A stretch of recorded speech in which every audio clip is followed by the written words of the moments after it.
Donc, chers maîtres, chers confrères, mesdames, messieurs, bonjour. Merci Gérard déjà de m'avoir invité pour faire cette intervention et de me permettre également de fréquenter les orateurs que je connais, dont tu m'as fait lire en plus les travaux, et pour certains tu m'as présenté. Donc je suis médecin généraliste, installé à Cabestany en maison de santé pluriprofessionnelle, Cabestany à côté de Perpignan dans les Pyrénées-Orientales. Je suis également enseignant au département de médecine générale et ancien chef de clinique à la faculté. Et donc je vais vous présenter en quoi la MSP peut être une valeur ajoutée dans le système de soins. Voilà. Mon installation en maison de santé et mon seul conflit d'intérêt dans cette question. Je n'ai pas pu résister à vous présenter finalement le rapport tout récent, édité par le ministère des Affaires sociales et de la Santé de France, qui est la Stratégie nationale de santé 2018-2022, qui est un rapport qui est sorti le 24 octobre 2017. Donc très récent, dites-vous qu'il fixe le cadre de la politique de santé en France, et en plus, il a l'avantage d'être extrêmement facile à lire. Donc vraiment, je vous recommande sa lecture, qui est très, très, très éclairante pour l'évolution que les politiques veulent donner à notre système de santé. Vous savez qu'à la fin, c'est quand même ça qui prime. Le but de cette stratégie nationale de santé, c'est de lutter contre les inégalités sociales de santé, les inégalités de santé, et il développe 4 axes pour ce faire. La promotion de la santé, la lutte contre les inégalités sociales et territoriales de santé, garantir la qualité, la sécurité et la pertinence des prises en charge et innover pour transformer notre système de santé. Alors, voici un des 43 objectifs qui sont déclinés dans le document, qui portent très précisément sur structurer les soins primaires pour assurer la qualité et la continuité en soins primaires. Je n'ai rien inventé, c'est noir sur blanc sur le document. Et ça vous montre également en quoi les politiques veulent s'engager pour faciliter et porter ces structures-là.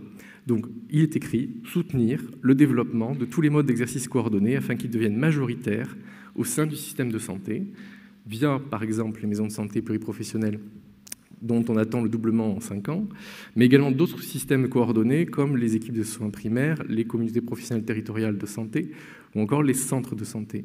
Je fais d'ailleurs une petite aparté. Je vais parler de MSP, mais tout ce que je dis sur les MSP reste bon pour les centres de santé pluriprofessionnels qui ont contractualisé avec l'ARS. Les autres informations qui sont données par ce document sont des informations d'accès aux soins, donc assurer l'accès aux médecins spécialistes en développant leur articulation avec les soins de premier recours, garantir la réponse aux demandes de soins urgents et aux demandes de soins non programmés, également une notion sur l'évolution des modes de financement pour permettre aux professionnels de santé de coopérer autour d'épisodes de soins ou de parcours du patient, et développer l'évaluation des MSP via des indicateurs de qualité des parcours de soins en matière d'efficience et d'organisation, et enfin développer la recherche en soins primaires. Ce qui est aussi intéressant sur ces éléments-là, c'est qu'ils sont complètement repris sur l'autre document clé qui porte sur les maisons de santé pluriprofessionnelles, qui est l'accord conventionnel interprofessionnel, qui s'est substitué fin juillet au précédent règlement arbitral, et qui donc finalement gère ce qu'on demande et ce qu'on attend d'une maison de santé pluriprofessionnelle. Pour rappel, il y a 5 critères socles, des critères d'accès aux soins, des fonctions de coordination, l'émission de protocoles pluriprofessionnels, des réunions de concertation pluriprofessionnelles et un système d'information partagé. Alors finalement, je vais organiser cette présentation en 4 parties. En quoi la MSP peut être une réponse aux inégalités territoriales de santé, en quoi elle est promoteur de l'interprofessionnalité. Ces 2 champs sont des champs relativement bien évalués maintenant, donc on aura beaucoup de choses à en dire. Et puis deux champs qu'on va dire en devenir ou en gestation, que sont en quoi il peut être un vecteur de démocratie sanitaire et un enjeu de développement de connaissances et de la structuration pour la médecine générale. Alors là, son positionnement en tant que réponse aux inégalités territoriales de santé est déjà bien évalué. Alors je vous fais un petit rappel sur ce qu'est l'état de la densité dans médecine générale, de médecin généraliste en France. Vous voyez ces 2 diapositives que j'ai reprises sur une présentation du Conseil national de l'ordre des médecins qui date tout simplement de mi-octobre, donc très récent. Vous voyez que les zones qui sont les plus claires sont les zones fragiles. Elles étaient déjà bien sûr présentes en 2007, mais il y en a non seulement ça s'est aggravé en 2017, mais en plus il y en a de nouvelles qui sont apparues. Et parmi les innovations qui sont développées pour faire face à ces inégalités de santé, les différents intervenants ont présenté la e-santé, le développement des interventions non médicamenteuses et soins de support, la médecine personnalisée, mais les structures pluriprofessionnelles ont tout à fait un rôle à jouer pour y répondre. Alors ça, c'est une étude de l'IRDES qui commence à dater, qui date de 2013, qu'on va qualifier d'études pilotes. Elle montrait que 75% des maisons de santé situées dans des bassins de vie à dominante rurale, enfin 75% des maisons de santé étaient situées dans des bassins de vie à dominante rurale, et que les maisons de santé permettaient, en plus de limiter la diminution de la densité dans ces zones. Pour les zones urbaines, ce qui était montré, c'est qu'elles permettaient une rééquilibration vers les espaces périurbains qui étaient historiquement moins dotés en médecins généralistes, et en plus qu'elle augmentait la densité médicale dans ces zones périurbaines. Alors, je ne peux pas bien évidemment vous traiter la France entière, donc j'ai fait le choix de vous traiter la région Occitanie. Ce que vous voyez, c'est un document de l'ARS qui montre bien les zones jaunes sont des zones dites en vigilance, les zones rouges sont des zones prioritaires absolues en termes de densité médecine générale, et vous voyez que finalement c'est toute la région, sauf le littoral et les grandes villes. Ce qui est intéressant sur la carte d'après, alors forcément difficile à lire, mais vous voyez les petites maisons bleues qui sont les maisons de santé pluriprofessionnelles en activité, et les petites maisons jaunes qui sont les maisons de santé en projet, et ça se calque complètement effectivement sur les zones de fragilité du territoire. Alors, comment on peut expliquer cette très très bonne adéquation aux problématiques de terrain? On l'explique sur 3 niveaux. Le premier niveau, c'est que la maison de santé s'appuie sur un projet de santé qui est élaboré à partir d'un diagnostic territorial et par des professionnels de terrain. Donc vraiment, on parle de problématiques de terrain pour élaborer un projet. Le deuxième est une réponse régionale à une problématique régionale. C'est le projet régional de santé qui sont en cours de rédaction et qui sont issus des schémas régionaux d'organisation des soins, donc les SROS. Et par exemple, le précédent SROS en Languedoc-Roussillon avait bien indiqué qu'il souhaitait accompagner les structures de coordination pluriprofessionnelle. Et le troisième, je vous l'ai déjà dit, qui est un niveau plus macro, c'est la stratégie nationale de santé qui veut accompagner effectivement ces structures pluriprofessionnelles. D'autres éléments sont mis en place par l'ACI, donc l'accord de convention interprofessionnelle. Un, pour lutter contre ces inégalités territoriales. Un, la notion d'ouverture, d'amplitude horaire des ouvertures des MSP, donc, sauf exception, 8h, 20h tous les jours et 8h, 12h le samedi matin.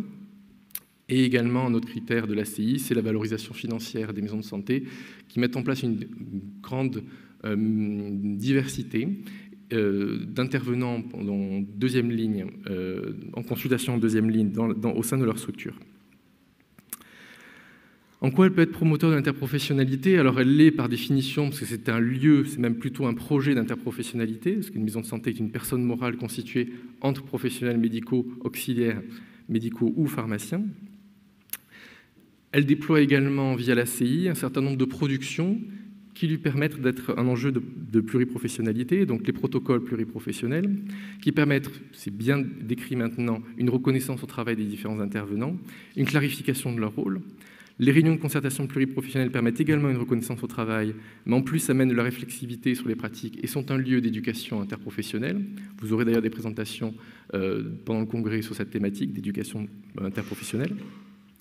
Et c'est également un lieu privilégié pour déployer le fameux article 51 dont vous parlez au docteur Simon tout à l'heure, qui est l'intégration de nouvelles compétences, de délégation de tâches, par exemple avec le dispositif des infirmières azalées. C'est donc ces trois propositions sont donc du coup un excellent levier pour porter le développement des interventions non médicamenteuses dans les maisons de santé pluriprofessionnelles. L'IRDES, toujours, s'est attaché à évaluer l'impact de la pluriprofessionnalité. Pour ce faire, elle a décrit différentes classes, différents niveaux de structures pluriprofessionnelles, plus ou moins intégrées, et l'intégration était définie par la mise en commun des moyens et par des fonctions de coordination. Ce qu'elle démontrait très clairement, c'est que les structures pluriprofessionnelles les plus intégrées étaient plus productives que les autres, et qu'en plus, elles généraient des dépenses de soins des patients moindres, et d'autant plus réduites que les structures pluripro étaient intégrées.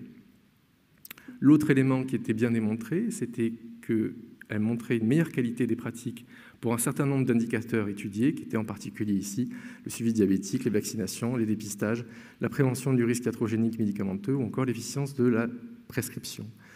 Ce sont bien évidemment des études pilotes, menées sur vraiment des MSP pilotes qui sont arrivés même avant toutes les autres, et donc ces évaluations sont à confirmer, mais c'est un excellent socle de travail. Un élément plutôt, je le disais, en gestation, c'est-à-dire en quoi elles peuvent être un vecteur de démocratie sanitaire, donc un terme très à la mode. Je reprends une définition largement réutilisée par nos instances et par nos tutelles. Donc la démocratie sanitaire, qu'est-ce que c'est? C'est une démarche qui vise à associer l'ensemble des acteurs du système de santé dans l'élaboration et la mise en œuvre de la politique de santé dans un esprit de dialogue et de concertation. Elle implique une gouvernance partagée entre politiques, professionnels de santé et usagers, et vise une égalité des soins et une relation plus équilibrée entre les différents acteurs. Elle nécessite donc en particulier le passage d'un patient passif vers un patient plus actif, donc un patient acteur, éventuellement même, pourquoi pas, un patient expert, souvent dans des structures associatives, voire même un patient formateur en soins, en recherche, voire même en enseignement. C'est d'ailleurs des points qui seront abordés lors de différentes présentations, lors du congrès, que je vous invite à aller voir, ça devrait être passionnant. Il y a un institut dont vous parlez, le professeur Bourrel tout à l'heure, l'Institut pour la démocratie en santé, qui a élaboré un groupe de travail sur ces sujets. Il a identifié un certain nombre de leviers pour avancer et favoriser le développement de la démocratie sanitaire. Un levier sur la formation initiale, qui est présenté comme un levier clé, faire baigner effectivement les externes dès le départ dans cette culture pourrait, mais bien mécaniquement, culturellement, faciliter leur déploiement.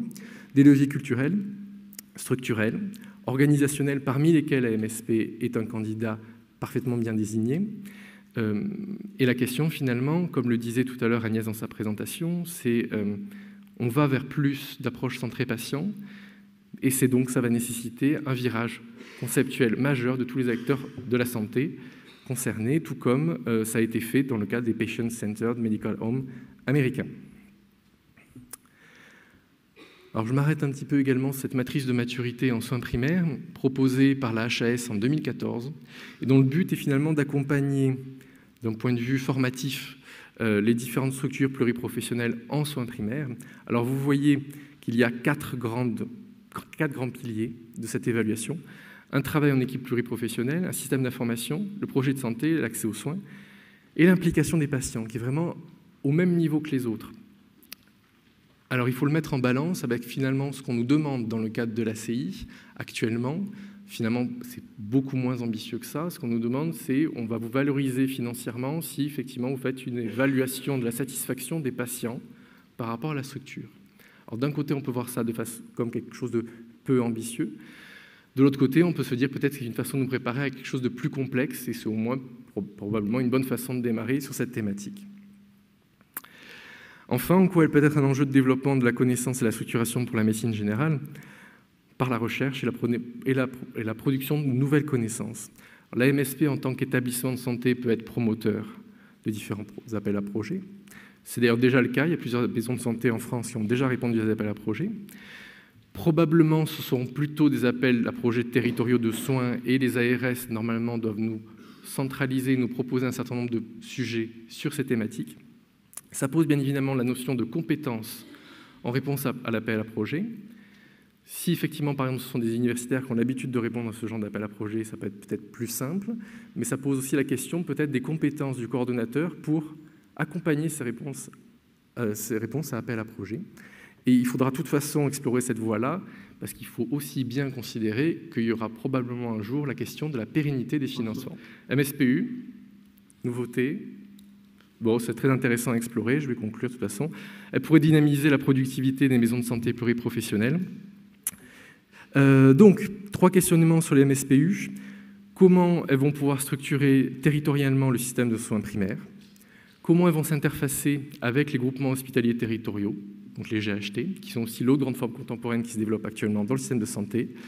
Et la MSPU n'est actuellement qu'un label, sans contrepartie. Il faudra se poser la question de réorienter les financements de la recherche vers les soins primaires. Je vous remercie.